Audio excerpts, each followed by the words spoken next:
السلام عليكم ورحمة الله وبركاته. متابعين يا حلوين، النهاردة هنعمل معاكم ايه؟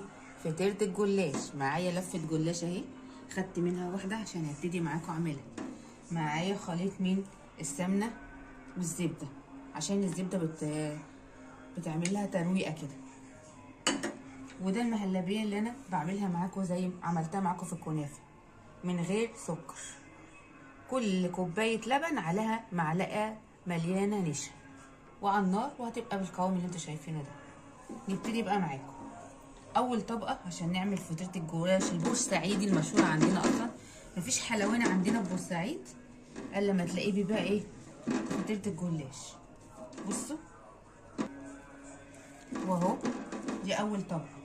ناخد تاني طبقه نغطيها باي حاجه كده او بالكيسه بتاعتها المهم عشان ما تنشفش. ناخد معانا الطبقه التانيه بالراحه كده ونحطها على الطبقة الأولانية. ما تخافوش، هنفردها عشان ايه؟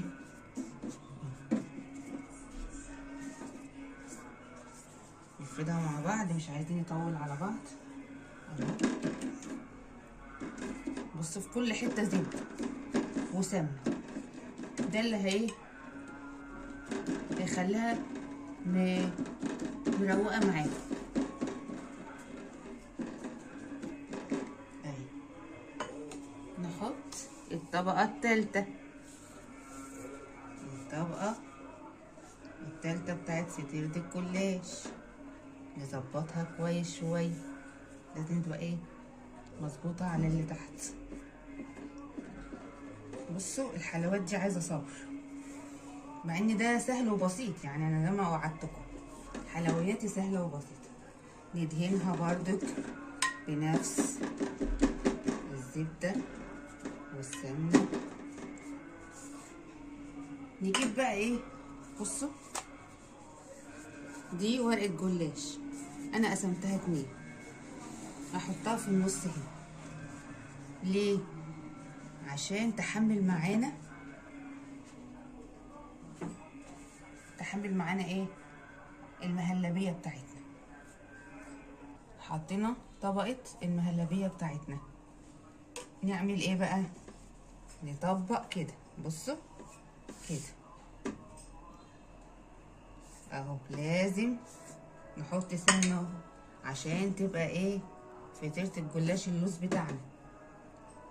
بتاعتنا بتاع بورسعيد. نطبق كده برضك، نحط طبقة، متخافيش هتبقى تحفة اهو. نعمل ايه؟ ندهنها ونحضر الصاج بتاعنا اللي هنحطها فيه. وادي الصاج اللي احنا هنحطها فيه، نحطها على القفلة اللي احنا قافلينها فيها دي اهو. وخلصنا من اول فطيرة، نخش على التانية.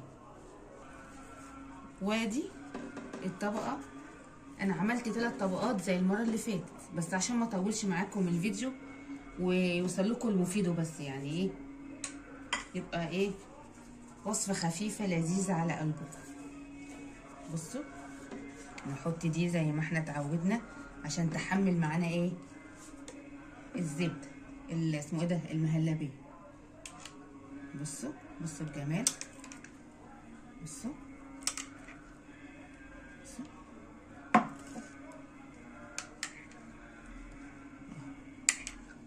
طبقة حلوة كده، بس كده. ونطبق كده، نطبق كده. الاول نسينا، شاطرين، انا اللي افتكرت مش انتوا. اهو اظن ده حاجه ايه 13 خالص، صح؟ فطيره الجلاش دي عندنا في بورسعيد مشهوره، تقريبا متربين عليها. يعني مفيش حد في بورسعيد الا لما بيشتريها. كده خلصت، نحطها ايه؟ في الصاج بتاعنا. وزي ما اتفقنا على القفله بتاعتها، ويلا على الصاج. وندهن من فوق تاني من هنا كده، تبقى واخده حقها تالت ومتلت. واكمل معاكم. ودي رابع واحده. بصوا عمل قد ايه. نكمل بقى هنا الزيت عشان ما حطيتش. النص كيلو جلاش عمل 4 فطاير جلاش زي ما انتوا شايفين. بصوا الجمال، بصوا الحلاوه.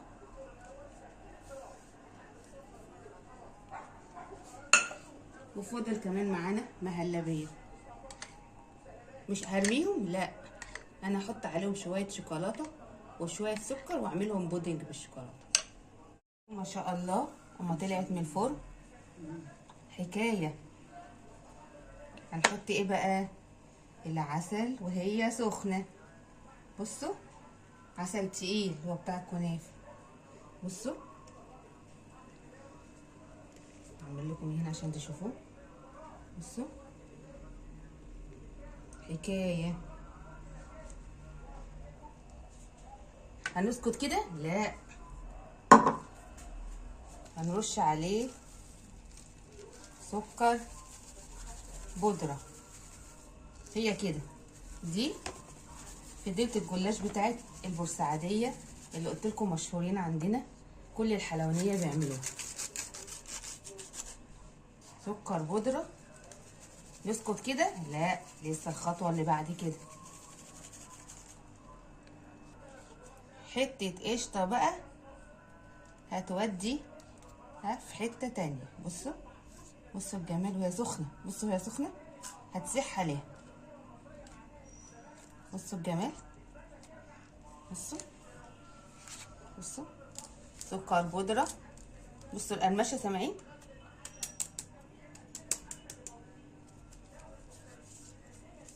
عندنا بقى جوز هند، عندنا فول سوداني.